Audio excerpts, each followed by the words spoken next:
Confidence, something that we all want, but only a select number of us have it. What if I told you there's an unlikely source of individuals out there teaching you the ways of confidence without you or them realizing they're teaching it? No, I'm not talking about the manosphere, and no, I'm not talking about your Aunt Linda who like to touch you in your nether regions for educational purposes. Women can be creepy too. No, what I'm talking about are pranksters. Specifically, these new wave of pranksters have been popping up recently. In this video, I'll explain how these pranksters develop their confidence for their videos and how you can have the same confidence into your day-to-day life. One of the best things about this wave of pranksters is that everything is real. The pranks that they're pulling off, the interactions they have with people, the jokes they make up on the spot. They're taking our houses, they're taking the lot. And they took your teeth as well? Yeah, they did. It's like an improv class, where anything can make or break a scene of its chances of being hilarious. It shows that confidence is really a going with the flow type mentality and taking hits along the way. I'll give you an example. Say you're talking to a girl, a baddie with a rear end, rumpty dumpty, rusty dusty.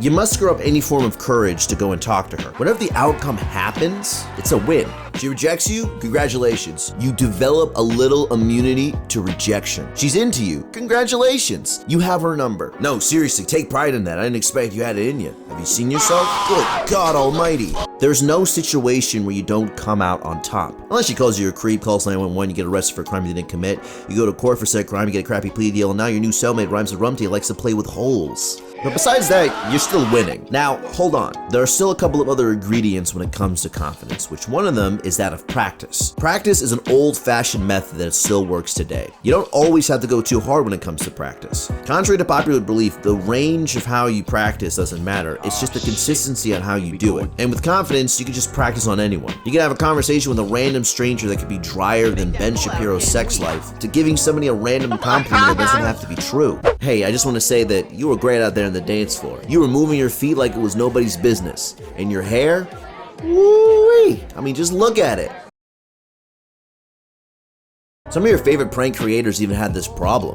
Not all of them were born with natural confidence. Some of them took them years to develop it. And it wasn't always easy. Yeah, no, I used to proper struggle with myself. I grew up in a place called Stafford, which is like very white town.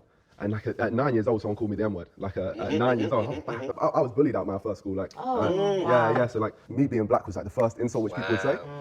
So I just struggled with it. And I remember just thinking in high school when I went into year 7, I was thinking, it's a new place. If any of this stuff happens, I'm just not going to take it. It almost made me start if someone's going to come down, I'm going back harder. And then from there, that's when I really started building my identity throughout high school. But I think I really got on top of it in college. I feel like now I'm at a point where I know who I am. No one can tell me, this is what you are, because I know what I am, I know what type of content which I want to make and stuff like that. But yeah, no, I used to proper struggle with that type of stuff. The last point I want to make is this. Most of the people that you'll see in your life, whether it's going to parties, clubs, social events, or whatever, you'll never see them again. Only a select number of them, and that's usually your friends or your family or maybe even your coworkers. Plus, depending on who you are, you don't even see them that much either. So if that is the case, why should you hide who you really are? And I think I have a theory. The reason is that we're scared of each other and ourselves. We're afraid to offend people. We're afraid to get made fun of. We're afraid to do anything unconventional on the slight chance we might be seen as creepy to the opposite sex. We're afraid to do anything beneficial to our lives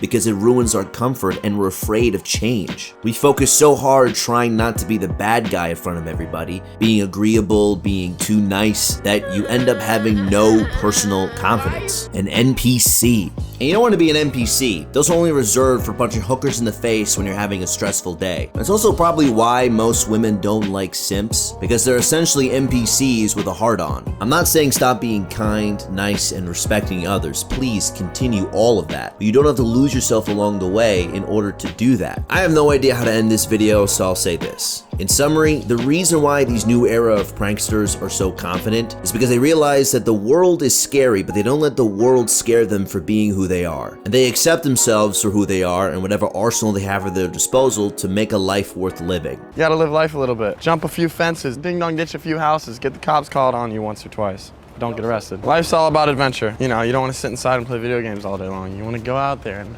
be a kid.